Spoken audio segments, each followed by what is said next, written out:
नमस्कार, मी राहुल कुलकर्णी. एनडीटीव्ही मध्ये तुमचं स्वागत आहे. मी माझे मित्र आहेत पुस्तकवाला ह्या पुण्यातल्या पुस्तकाच्या दुकानाचे. त्यांच्या पुस्तकाच्या दुकानामध्ये काल मला सोशल मीडियावरती एक पोस्ट आली आणि त्या पुस्तकाच्या शोधात मी इथे आलो. त्या पुस्तकाचं नाव आहे इच्छामरण आणि त्या पुस्तकाच्या लेखिका सौ संगीता भारत लोटे ह्या आता आपल्यासोबत कोकणातून, राजापूर इथून जोडल्या गेलेल्या आहेत.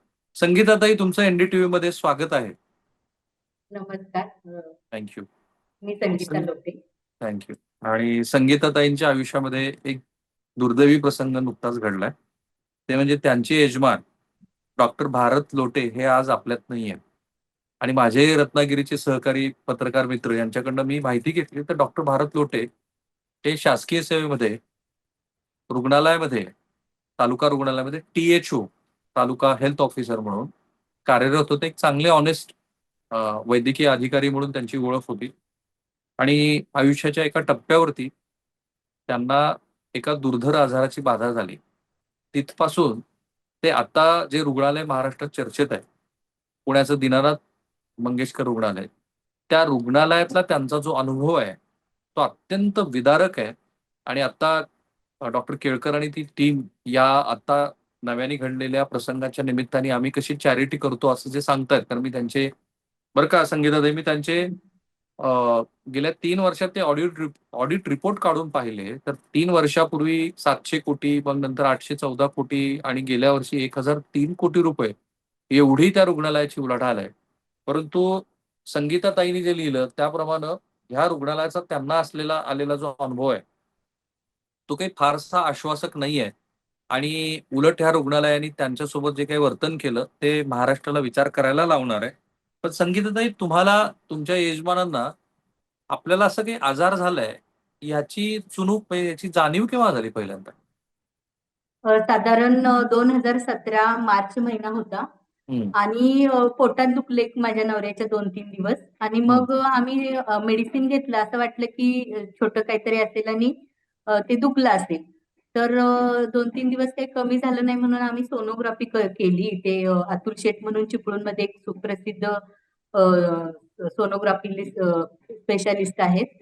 तर ते म्हणाले की पॅन्क्रियाजवर थोडंसं एक ब्लॅक स्पॉट दिसतोय, एकदम छोटाच आहे, पण आपण रिस्क नको घ्यायला, आपण ह्याची पुढची तपासणी वगैरे करून सर. हे करूया की काय आहे काय नाही. आणि त्याच ह्याला धरून आम्ही दीनानाथ मंगेशकर हॉस्पिटल पुणे इथं गेलो, कारण माझी बहीण पुण्यात राहत होती. आणि मग म्हटलं की काय प्रॉब्लेम असेल तर आपल्याला एक आधार असावा म्हणून बहिणीच्या सहकार्यानं आपण तिथं हॉस्पिटलचं काही छोटं मोठं असेल तर करून परत येऊ. मी ह्याच अनुषंगाने आम्ही दीनानाथ मध्ये गेलो. दीनानाथ मध्ये गेल्यानंतर तिथे बऱ्याच टेस्ट इन्व्हेस्टिगेशन झाले आणि आम्हाला सांगितलं की पॅन्क्रियाजवर छोटासा स्पॉट आहे, कदाचित तो हे असेल, कॅन्सर असेल. पण पुढे जाऊन त्याचं मोठं काहीतरी भयानक रूप व्हायला नको म्हणून आपण ते छोटा आहे तोपर्यंत ते काढून टाकूया. आणि साधारण 4.5 लाख रुपये आम्हाला खर्च सांगितला आणि 200% खात्री दिली की ह्या ऑपरेशन मध्ये काहीही तुमच्या मिस्टरांना होणार नाही. कारण मी पुस्तकात लिहिलंय इच्छा मरण एक सत्य कथा, की आमचं प्रेम किती बॉन्ड होतं आणि किती ते हे होतं. तर मी परत परत पाया पडून विचारत होती की ह्या ऑपरेशन मध्ये माझ्या नवऱ्याला कसला धोका आहे का, किंवा पुढे जाऊन ह्याचे काही साईड इफेक्ट आहेत का. तर त्यांनी तेव्हा मला सांगितलं की 200% खात्री दिली, जे तिथं स्पेशालिस्ट होते ह्या आजारावरचे, की ह्यात काहीच प्रॉब्लेम येणार नाही मॅडम, तुम्हाला हे 200% ऑपरेशन सक्सेस होणार. आणि 4.5 लाख रुपये तुम्हाला सांगायला मला हे होते की एक जेव्हा नॉन करप्टेड अधिकारी असतो एखादा, तर त्याच्याकडे 4.5 लाख रुपये सुद्धा नव्हते. म्हणजे त्यावेळेस आमच्याकडे 4.5 लाख रुपये त्यांनी खर्च सांगितला, पण तो साधा 4.5 लाख रुपये सुद्धा नव्हता माझ्याकडं.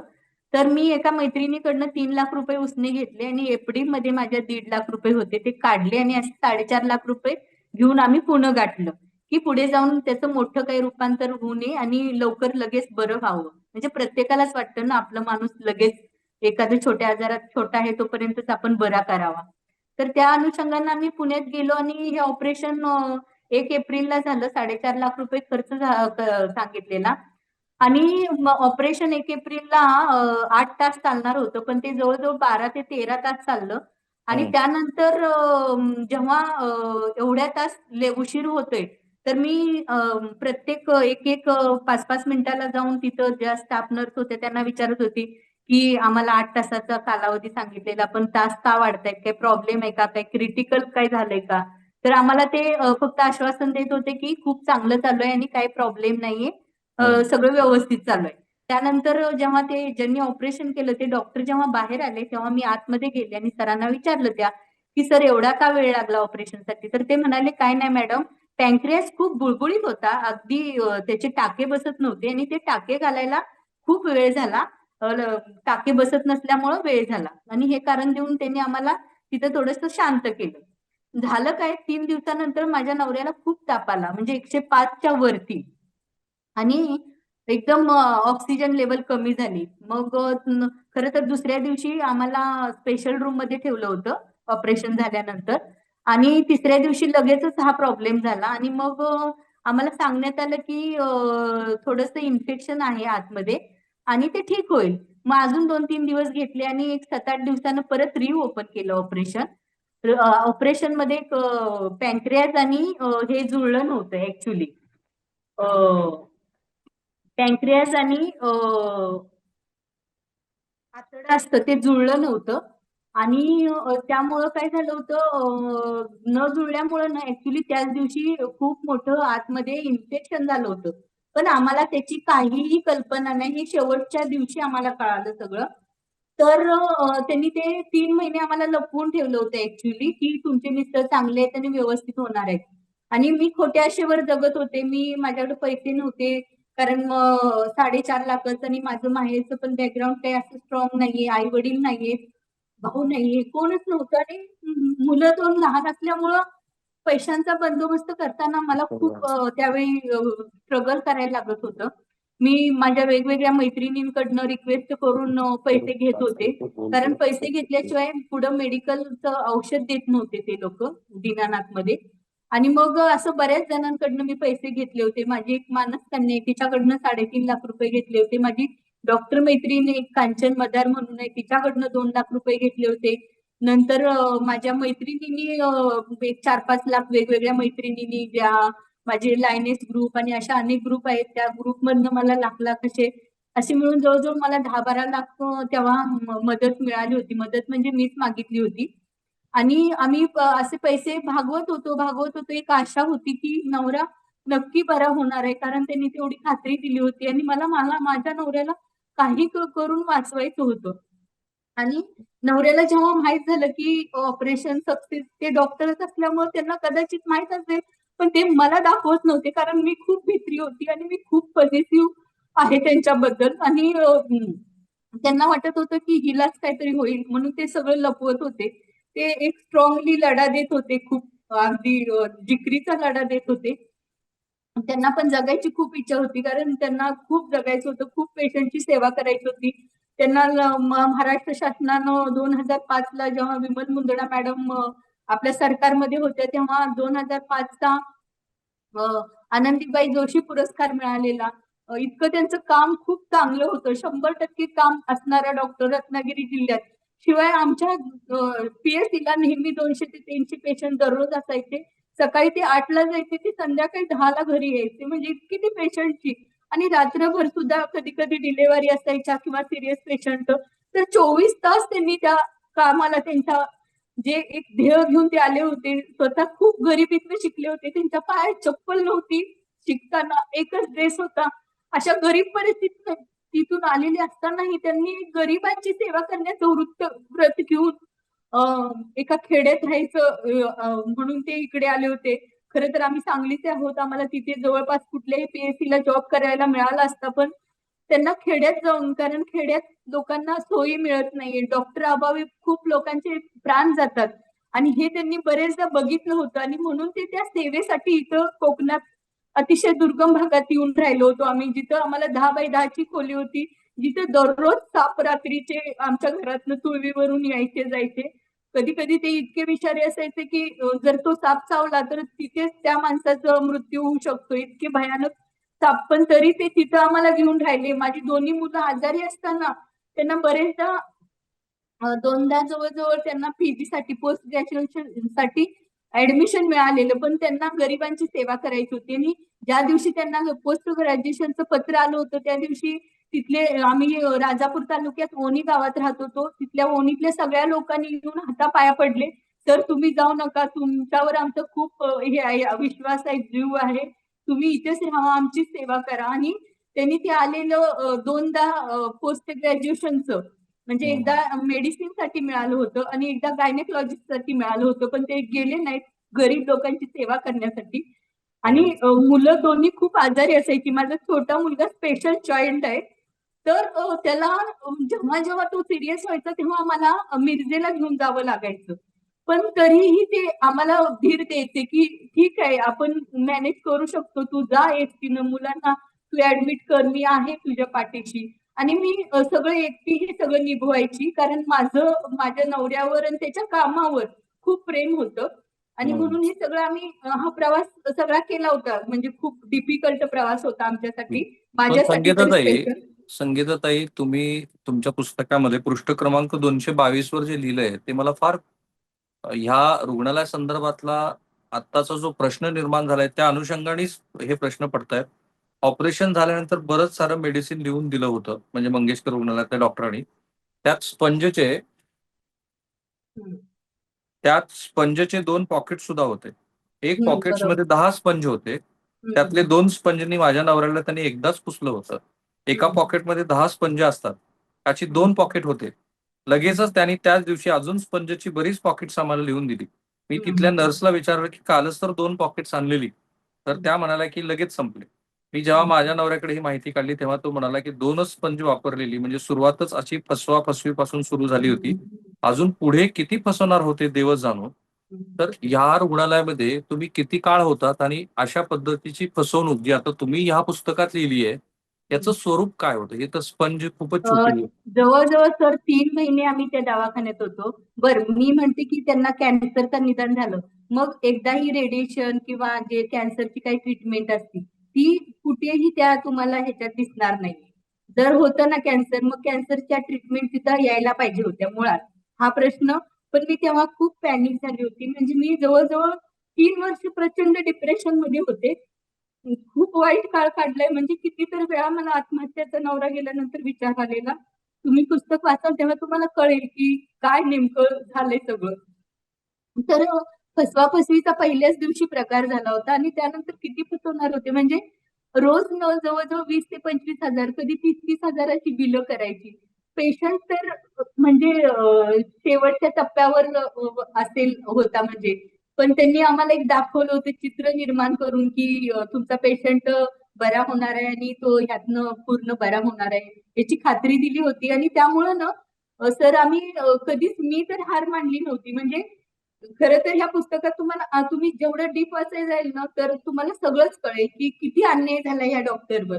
माझा नवरा म्हणूनच नाही मी म्हणत आहे, तर एका डॉक्टरवर इतका, म्हणजे मी जेव्हा पैशांची खूप गरज लागत होती तेव्हा मी वरती त्यांचं एक ऑफिस असतं ना, ऑफिसला वरती जाऊन रिक्वेस्ट केली होती, अर्ज केला होता की आम्हाला एग्रीम नावाचं एक हे मिळतं. आधीच आपल्याला एखादा मोठा आजार असेल तर त्या पेशंटला एग्रीम नावाचं एक हे आहे, ऍडव्हान्स मिळतं. हा अनाऊन्स, तो मिळतो. तर त्यासाठी मी अर्ज केला होता, पण तो मला गव्हर्नमेंट कडनं सुद्धा 1.5 महिने, म्हणजे शेवटपर्यंत सर मिळाला नाही एग्रीम सुद्धा. आणि त्याच माझ्या नवऱ्याने इच्छा मरण मागितली, कारण कुठूनच मदत येत नव्हती. आणि खूप खूप बॅड पॅच मधनं आम्ही चाललो होतो, पण मी शेवटपर्यंत दाखवलं नव्हतं की आपण खूप बॅड पॅच मधनं जातोय. मी नवऱ्याला खोटं सांगितलं होतं की 25 लाखाचा चेक भरून आलाय, गव्हर्नमेंटने अग्रीमने दिलंय आपल्याला, आणि त्यांना रिलॅक्स केलं होतं. पण ज्या दिवशी हे माहित झालं त्यांना की कुठूनच मदत येत नाही, बायको सगळीकडे सरकारला भीक मागत्या, लोकांना भीक मागत्या, आणि त्याच दिवशी त्यांनी, तो दिवस होता सण वटपौर्णिमेचा, आणि त्याच दिवशी माझ्या नवरीने इच्छा मरण मागितलंय. मला न्याय हवाय, न्याय. मी 7 वर्ष, मागचे 7 वर्ष झोपलेली नाही, एक क्षण मी काढलाय खूप वाईट अवस्थेत.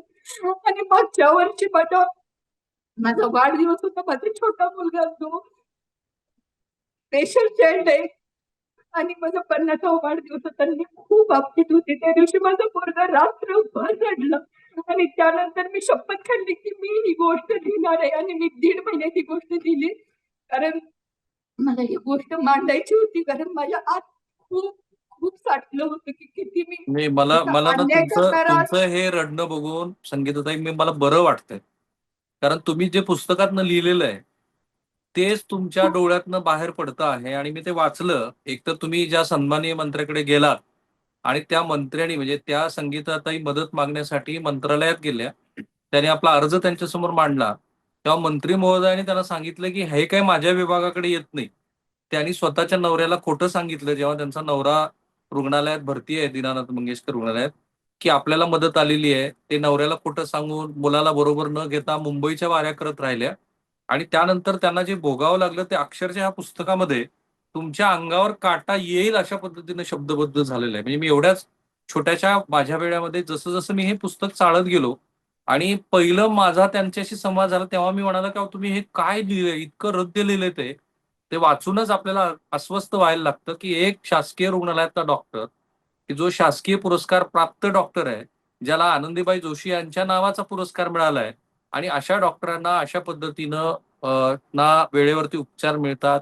बरं ते ज्या रुग्णालयामध्ये भरती होतात आणि जे रुग्णालय चॅरिटेबल ट्रस्ट म्हणून रजिस्टर्ड आहे ते रुग्णालय सुद्धा. बरं मला हाच पुन्हा प्रश्न पडला की दीनानाथ मंगेशकर हॉस्पिटलनं फायनली तुमचं बिल किती केलं आणि कधीही रुग्णालय असं म्हणालं नाही का की आमच्याकडे चॅरिटेबलची व्यवस्था आहे, आम्ही तुमची 50% फीस कमी करतो?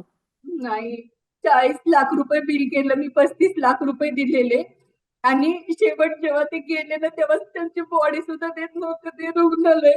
मग मी जे ओमप्रकाश शेट्टे राजीव गांधी योजनेचे प्रमुख होते त्यांच्याकडे मी बरेचदा मदतीसाठी गेले होते, पण ते सुद्धा ह्या प्रकरणात काही करू शकत नव्हते. कारण ती राजीव गांधी योजना आहे ना ती गरीब लोकांसाठी येलो कार्ड असते त्यांच्यासाठी होती आणि ते धडपडत होते की या बाईला मदत मिळायला पाहिजे. कारण मी ज्या त्रासात होतो तिथे त्यांना जाणवत होतं ओमप्रकाश शेट्टे साहेबांना. आणि अच्छा, ओमप्रकाश शेट्टेनी तुम्हाला या सगळ्या प्रक्रियेचा भाग ओमप्रकाश शेट्टे होते? कारण ते हो अजूनही हो, ते मुख्यमंत्री 100% आणि आणि आपली त्यांचा उल्लेख महात्मा आहे फुले पुस्तकात सुद्धा महात्मा सर. फुले योजनेचं काम बघतात ते आता. हो ना. आणि त्यांनीच मग खूप जोर लावून म्हणजे सगळ्या वेगवेगळ्या अधिकाऱ्यांना मी की तुम्ही पुन्हा ह्या एकदा बाई. महाराष्ट्रातल्या प्रेक्षकांना सांगा संगीताताई की 3 महिन्यामध्ये तुम्हाला दीनानाथ रुग्णालयानं 40 लाख रुपये बिल केलं. हो, 40 लाख रुपये, मी 35 लाख रुपये दिलेत सर. आणि ते 35 लाख रुपये तुम्ही जमवले कसे? मी सगळ्यांना भिका मागितल्या. सध्या पिरियड मध्ये मी आयुष्यात कधी 1 रुपया कुणाचा उसने घेतला नाही, पण माझ्या नवऱ्यासाठी मी सगळ्यांना रोज वेगवेगळ्या लोकांना फोन करून म्हणायची मला 1 लाख रुपये द्या प्लीज माझ्या नवऱ्यासाठी. कुणाला 50,000, कुणाला 3 लाख, म्हणजे जेवढ्यांना माझ्या मैत्रिणी जास्त खूप यात हे आहेत की माझ्यावर प्रेम करणारी लोक खूप आहेत आम्हा दोघांवर पण. कारण माझ्या नवऱ्याचं कामच तेवढं होतं सर. खूप ग्रेट होता तो. म्हणजे माणूस म्हणून पण आणि डॉक्टर म्हणून प्रचंड ग्रेट पण हे माणूस होता. 35 लाख रुपये तुम्ही 3 महिने रुग्णाला भरत होता तेव्हा तुम्ही स्वतः रुग्णालयाला कधी विनंती केली होता का माझं बिल तुम्ही कमी करा, तुम्ही चॅरिटेबल मध्ये आहात म्हणून? हो, सांगितलं होतं, पण तसं काय करता येत नाही ते म्हणत होते. मी जाऊन भेटले फार होते बरेच. धक्कादायक आहे. म्हणजे तुम्हाला सांगतो संगीताताई, काल पत्रकारांच्या प्रश्नाला उत्तर न देता डॉक्टर केळकर निघून गेले आणि तेव्हा तेव्हाही मला वाटते असेच प्रश्न. केळकरच डॉक्टर होते. मी तेव्हा पण त्यांना जाऊन भेटली होती. Kelkar doctor doctor. केळकरांनी तुम्हाला काय सांगितलं? पैसे काय कमीच करत नव्हते सर आणि भीतीनं ना मी पैसे कुठून तरी गोळा करून आणायचे आणि भरायची, कारण दुसऱ्या दिवशी मेडिसिन द्यायचे नाही तो.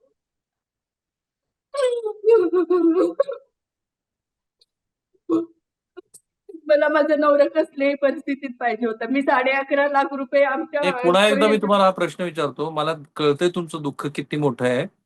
पण तुम्हाला रुग्णालयात दुसऱ्या दिवशी औषधं दिली जायची नाही? जायची नाही. पैसे नाही भरले की औषधं द्यायची नाही. त्या भीतीनं मी कुणाकडनं तरी पैसे उसने घ्यायची. असा रात्रीच्या किती रात्री वेळेला कुणाला तुम्हाला तरी ताई, असा किती वेळेला तुम्हाला दीनानाथ रुग्णालयात प्रसंग आला की तुमच्याकडे पैसे नव्हते आणि रुग्णालयातनं सांगितलं की तुम्हाला आम्ही औषधं देणार नाही? कितीतरी वेळा व्हायचं तसं, द्यायचेच नाहीयेत. मग मला मी भीतीनं करायची सर, कुठून तरी मॅनेज, कुठल्या तर मैत्रिणीला फोन करायची, मी तुमच्या पाया पडते पण मला आता 2-3 लाखाची गरज आहे, मी हे बरे झाले की तुमचे व्याजासह सगळे पैसे परत करते. आणि मग मैत्रिणी द्यायच्या सर, कारण न माझ्यावर प्रेम करणाऱ्या मैत्रिणी खूप चांगल्या होत्या, त्यांनी जवळजवळ मला 12-13 लाख रुपये दिले. 11.5 लाख रुपये मी आमच्या हे असतं ना फंड पीएफ असतो प्रॉव्हिडंट फंड, त्यातनं काढले होते. आणि बऱ्याच लोकांकडनं म्हणजे मुलांना मित्रांकडनं वगैरे असे उसने घेऊन घेऊन आम्ही 35 लाख रुपये भरले होते.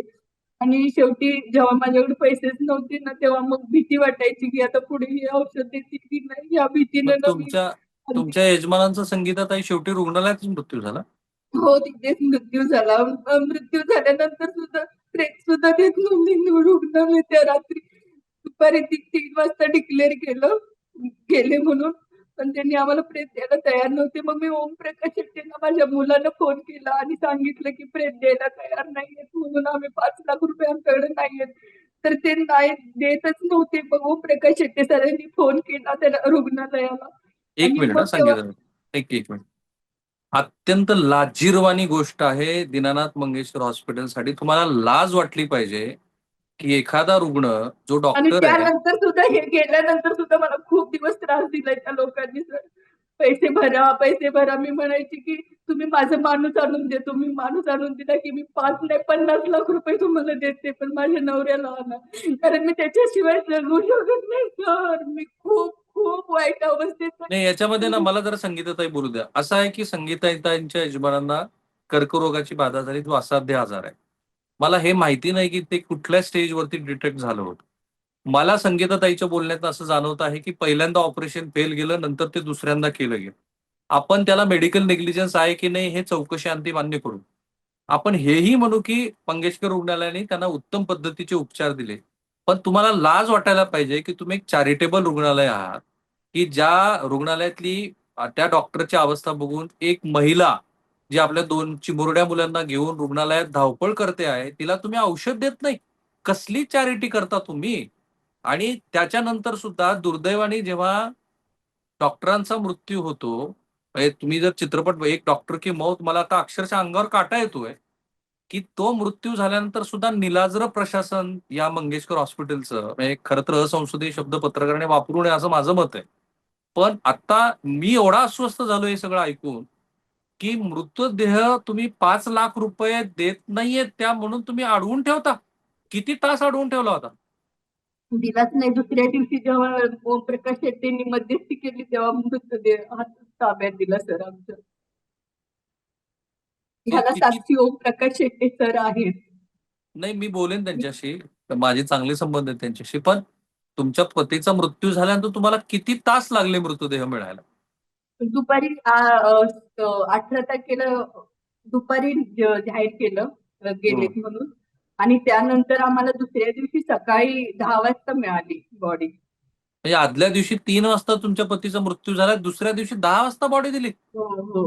संध्याकाळी देणार होते पण बिल भरा म्हणत होते आणि आमच्याकडे पैसे नव्हते म्हणून ते द्यायला तयार नव्हते. मग तुम्ही पैसे शेवटी ओमप्रकाश शेट्टींनी मध्यस्थी केल्यानंतर ते 5 लाख रुपये त्यांनी कमी केले की पुन्हा काही पैसे कमी भरले नाही तुम्ही? केले. त्यानंतरही त्यांनी मला खूप वेळा त्रास दिलाय फोन करून की 5 लाख रुपये भरा म्हणून. पण मी तेव्हा त्यांना सांगत होते की तुम्ही माझा माणूस आणून द्या आणि 5 नाही मी 50 लाख रुपये नाही, तुम्हाला ठीक आहे. पण देते. अंत्यविधी झाल्यानंतरही तुम्हाला पुन्हा फोन येते. किती फोन आले अंत्यविधी झाल्यानंतर? बरेचदा आले होते. मी ओमप्रकाश शेट्टींना मग फोन करून सांगायची, सर मला फोन येते, तुम्ही जरा बघा, माझ्याकडे पैसे नाहीयेत आता सध्या. शेवटी आणि तुम्ही मला दिले की नाही 5 लाख रुपये तुम्ही त्यांना नाही, मी दिले? पैसे नाही दिले सर. ओमप्रकाश शेट्टी म्हणाले की द्यायचे नाहीत मॅडम पैसे तुम्ही. आता मी थांबतोय संगीता जागा, मीच खूप अस्वस्थ आहे. मी तुमच्याशी आणखी संवाद नाही साधू शकत. हे जे पुस्तक आहे ना, महाराष्ट्रातल्या प्रेक्षकांना विनंती आहे, हे जे इच्छामरण पुस्तक आहे ते तुम्ही आणा. याचे पारायण करा. कारण आपली सार्वजनिक आरोग्य व्यवस्था कशी पूर्णपणे कोलॅप्स झालेली आहे. कारण मला माहिती नाही की संगीताताई या केवळ त्याच रुग्णालयाकडे पहिल्यांदा अप्रोच झाल्या, त्यांना कुठल्या शासकीय रुग्णालयामध्ये जावं वाटलं की नाही. कारण या या बिसे आता ज्या आपल्यात नाहीये त्यांच्याही बद्दल जेव्हा त्या सूर्या आणि मणिपाल हॉस्पिटलला गेल्या मधल्या काळामध्ये त्या ससून रुग्णालयात गेल्या होत्या. पण तिथली एकूणच परिस्थिती बघून त्या रुग्णाच्या नातलगांना असं नाही वाटलं की आपण तिथे त्यांना भरती करावं. आपल्या एकूणच व्यवस्थेला हा प्रश्न विचारायला हवा की तुमच्याकडे सार्वजनिक वाहतूक व्यवस्थेचा जसा तीनतेरा वाजलाय तसाच सार्वजनिक आरोग्य व्यवस्थेचे तीनतेरा वाजलेले आहेत. आणि हे जे सो कॉल्ड चॅरिटेबल हॉस्पिटल्स आहेत त्या चॅरिटेबल हॉस्पिटल आता हे मंगेशकरच्या निमित्ताने चर्चेत आलं म्हणून, पण 12,000 बेड जे महाराष्ट्रामध्ये चॅरिटेबल हॉस्पिटलचे आहेत त्या प्रत्येक बेडची याच्यापेक्षा वेगळी काहीही कहाणी नाही. आता एक असा डॉक्टर की जो आपल्या रुग्णांच्या सेवेसाठी सांगलीतलं आपलं सुखवस्तू जीवन सोडून लांजामध्ये जाऊन राहतो. लांजामध्ये शिक्षक पण जाऊन काम करायला सुरुवातीच्या टप्प्यात तयार नव्हते किंवा आता तिथे काम करणाऱ्या शिक्षकांना तातडीनं घाटावरती यायचं असतं. तर अशा वेळेला एक डॉक्टर हा आपलं आयुष्य तिथं काढतो आहे आणि त्या डॉक्टरला एका आयुष्याच्या टप्प्यावर कॅन्सरची बाधा होते. त्यानंतर तो मंगेशकर रुग्णालयामध्ये येतो आणि तिथे आलेले हे जे हॉरिबल अनुभव आहेत ते अनुभव बघता या सगळ्या चॅरिटेबल हॉस्पिटलच्या विरोधामध्ये ते जर कंप्लायन्स करत नसतील तर त्यांच्यावरती फौजदारी गुन्हे दाखल करून ह्यांना जेलमध्ये टाकायला पाहिजे. हा जे जे अशा पद्धतीनं खोटं वागतायत त्यांना जेलमध्ये टाकायला पाहिजे. शेवटी तुम्ही चॅरिटी करत आहात. पत्रकार असतील, डॉक्टर असतील किंवा पोलीस दल असतील त्यांचं काम आहे की ते त्यांच्या व्यवसायाबरोबर समाजाच्या हिताचं काहीतरी काम करणं अपेक्षित आहे. ते करत नसतील तर त्यांना जेलमध्ये टाकून काही उदाहरणं महाराष्ट्रासमोर दाखवायला हवीत. पुन्हा एकदा मंगेशकर रुग्णालयाने वैद्यकीय पातळीवरती जे काही त्यांच्यावरती उपचार केले त्याबद्दल आमचा आक्षेप नाहीये किंवा संगीताताईचाही नसावा, कारण त्या जरी स्वतः वैद्यकीय व्यवसायातल्या नसल्या तरी त्यांच्या यजमानाच्या अनुषंगाने त्यांना ह्याची माहिती असणारच आहे थोडी बहुत. तर आपण असं म्हणून चालू की त्यांनी उत्तम पद्धतीचे उपचार तिथे केलेले आहेत. त्यांनी रुग्णाला वाचवण्याचा पुरेपूर प्रयत्न केला. पण संगीताताईंनी हे जे काही ह्या काळात भोगलंय आणि हे जे 288 पानातनं मला दिसतंय तर ते 286 पानातनं जे काही मला दिसतं आहे ते अत्यंत विदारक आहे. मी वाचू नाही शकलो म्हणून मी म्हटलं की तुम्ही काय लिहिलंय हे सगळं. ते बघता कुठेतरी आता सुधारणा करायला हवी. ज्या एसओपीची मुख्यमंत्र्यांनी गोष्ट केलेली आहे त्याची तात्काळ अंमलबजावणी करायला हवी. संगीताताई, मी खरोखर तुमच्याशी आणखी संवाद साधू शकत नाही म्हणून मी म्हणालो तुम्हाला की मी तुमच्याशी आणखी संवाद साधू शकत नाही, पण मी तुम्हाला सविस्तर कधी ना कधीतरी प्रत्यक्षात भेटून तुमची दीर्घ मुलाखत करेल ज्या वेळेला तुम्ही मानसिकदृष्ट्या व्यवस्थित असाल. पण मला एक सांगा, तुम्हाला शासनाकडनं जे काही तुमचं देणं येणं होतं आणि पेन्शन लागू करणं अपेक्षित ते तरी लागू झाले का? आणि अनुकंपा हा तत्वावरती पुढे काही सुरू आहे का? हो, पेन्शन वगैरे मिळाली. मेडिकल बिल पण नंतर मिळालं, पण त्यासाठी पण खूप खेपा माराव्या लागल्या सगळं मला. बिल मिळालं तुम्हाला 40 लाख रुपये? सगळं नाहीये. 22 लाख मिळाले आणि रक्ताचे वगैरे ते काही देत नाहीत असं म्हणाले, ठीक आहे. त्यामुळे आणि ते तुम्हाला आता अनुकंपा तत्वावरती नोकरीच्या दृष्टीनं काही चालू आहे? नाही, नोकरी नाहीये पण पेन्शन चालू आहे आणि पेन्शन फक्त चालू आहे मला. कारण तिथून वरून हे आहे की क्लास वन अधिकाऱ्याच्या फॅमिलीला नोकरी वगैरे मिळत नाही. त्यामुळे ते क्लास वन असल्यामुळे मला नोकरी वगैरे नाही मिळाली. तुम्ही एक धैर्यवान महिला आहात संगीताताई. माझ्या मते तुम्ही जे धैर्य दाखवलंय आणि ते शब्दबद्ध केलंय आणि आता तुमचं असं मत आहे की मंगेशकर रुग्णालया संदर्भामध्ये एक तक्रार पण तुम्हाला करावीशी असं वाटते. कुठे करणार आहात तुम्ही तक्रार? अ, आम्ही चिपळूणमध्ये आमची WSW संघटना आहे त्यांच्या हे मेन कांचन डॉक्टर कांचन मदारे. तर आमचा विचार आहे की म्हणजे आम्ही करणारच आहोत की हे जे सगळीकडे चालू आहे म्हणजे नैतिकतेचा ऱ्हास म्हणजे नैतिकतेचा ऱ्हासच होत चाललाय ना. तुम्ही पेशंट पैशासाठी पेशंटच्या जीवाशी कसे खेळताय? म्हणजे महाराष्ट्रातल्या सगळ्याच लोकांसाठी एक सबक असला पाहिजे डॉक्टरांसाठी किंवा हे जे मोठे मोठे हॉस्पिटल्स आहेत की तुम्ही पैसे मिळवण्यासाठी जो नैतिकतेचा ऱ्हास चाललाय तो कुठेतरी थांबला पाहिजे. कारण मी अनुभवलेल्या डॉक्टर ईश्वर सेवा रुग्णसेवा ही ईश्वर सेवा म्हणून ज्या माझ्या नवऱ्यानं सेवा केली तसे डॉक्टर समाजात यायला पाहिजेत आणि सामाजिक स्वास्थ्य चांगलं असलं पाहिजे, सामाजिक स्वास्थ्य असं मला वाटतंय. आणि ही लुटालूट आहे किंवा हे जे काही चालू आहे सगळं पैशांसाठी ते कुठेतरी थांबलं पाहिजे. कुठल्या माणसाला पैशाअभावी इच्छामरण मागायला लागू नये असं मला मनापासून वाटतंय. जे की शेवटी माझ्या डॉक्टरांनी नवऱ्यानं इच्छामरण मागितलं ही कहाणी खरं तर अर्धवट राहिली ना. इच्छामरणच मागितलं डॉक्टरांनी.